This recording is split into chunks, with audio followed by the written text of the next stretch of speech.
Welcome to this rapid revision video looking at individual genius, this time Florence Nightingale. What was her impact? How did she revolutionise nursing?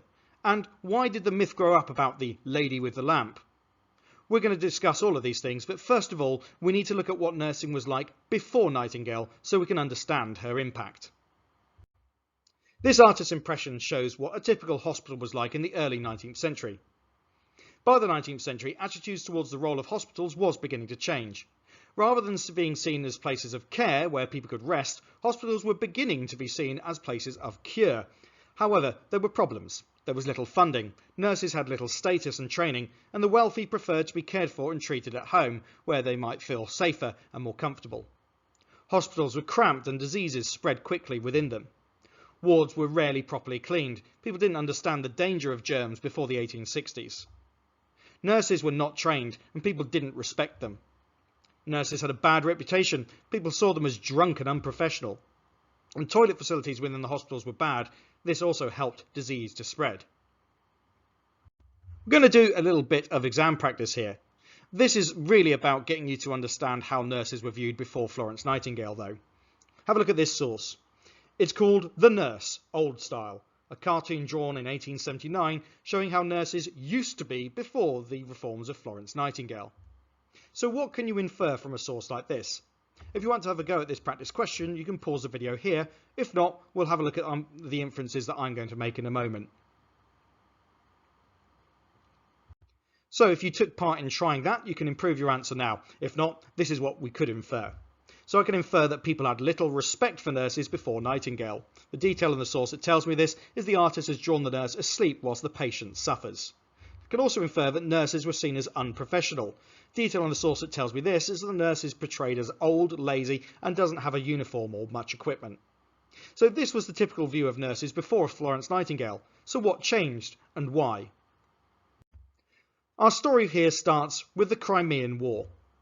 In 1854, Britain went to war with Russia in Crimea. News reports said that the hospitals there were not fit for the soldiers to be treated in, and there was a national outcry at rumours that there were no nurses or even bandages available for the soldiers. Because of this outcry, and because of her position in society as a wealthy young woman, Nightingale was able to convince the government to send her to improve the hospitals in Crimea, along with 38 other nurses. While Nightingale was in Crimea, she made changes to the care of the wounded soldiers in many different ways. Nightingale and her nurses demanded 300 scrubbing brushes to get rid of dirt that was near the patients being treated. Nurses were organised to treat nearly 2,000 wounded soldiers, and there was clean bedding provided as well as good meals. The improvements didn't stop there though. Nightingale's efforts had a very positive effect on the mortality rate. Within 6 months it had dropped from 40% of soldiers who were admitted dying to only 2%. By the time Nightingale returned to Britain in 1856, she was a national hero. There had been a great deal of bad publicity about the conditions in war hospitals, and Nightingale was famous for having made a big difference. This gave her credibility and helped her to make changes in hospitals in Britain too. Following her return from the Crimea, Nightingale's experience and popularity meant that she was able to have a big impact on hospital care in Britain in two different ways. Firstly, the way that hospitals were designed, and then the training of their nurses. For example, Nightingale preferred hospitals to follow the pavilion plan. This meant that they were built with improved ventilation, with more windows, large rooms and separate isolation wards to stop diseases. We'll have a look at one in a moment. We can see an example of a pavilion-style hospital in the illustration at the bottom. More on that in a moment. Nightingale wrote her book, Notes on Nursing, What It Is and What It Is Not, in 1859, setting out the key role of a nurse and the importance of thorough training. In 1860, Nightingale set up the Nightingale School for Nurses at St Thomas's Hospitals, London. Here, nurses were trained mainly on sanitary matters and keeping the wards clean. Nightingale recommended new hospitals were built of materials that could easily be cleaned. Tiles on the floors and painted walls and ceilings made it possible to wash down all surfaces and get rid of dirt. Nightingale made nursing seem like a more respectable occupation. Nightingale nurses were often middle-class women. Previously, nurses had been from working-class backgrounds and had a reputation for being drunk, flirtatious and uncaring. While this might be unfair, it is a reflection of Victorian attitudes to class. Nightingale promoted pavilion-style hospitals, where the separate wards were built in hospitals to ensure infectious patients could be kept separate and to keep things sanitary. Rigorous training turned nursing into a profession rather than a simple unskilled job.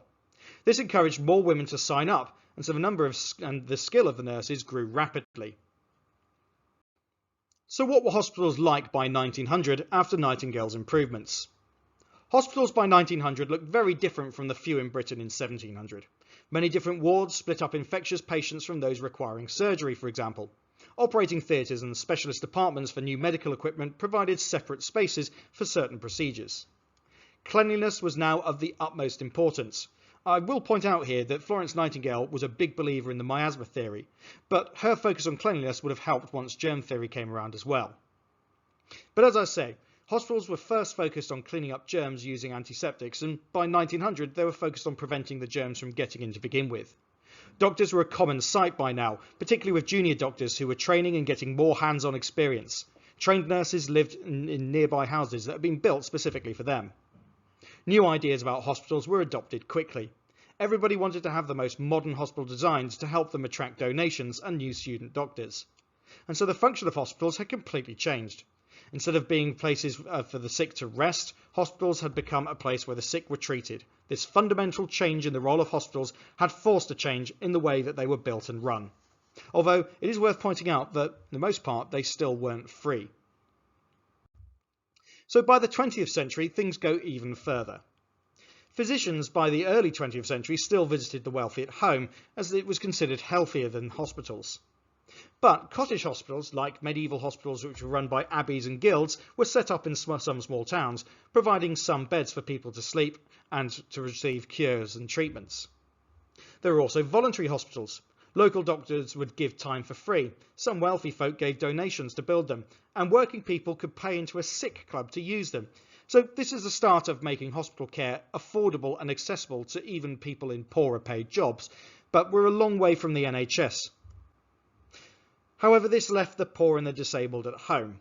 These were sent to workhouses where the conditions remained very poor, but for many people the workhouse infirmary was their only form of free healthcare, if they could find even that. Our final points then.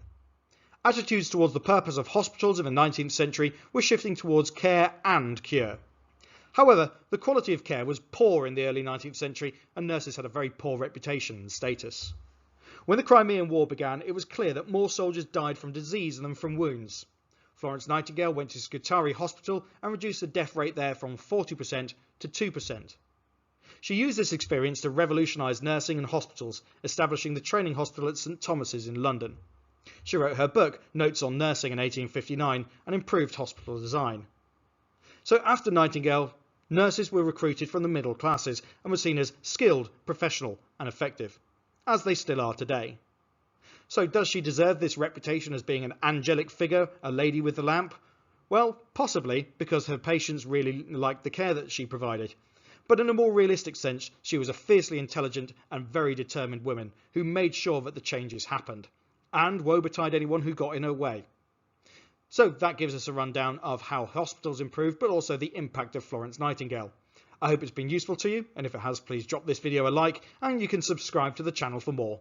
But for now, I'll say good health.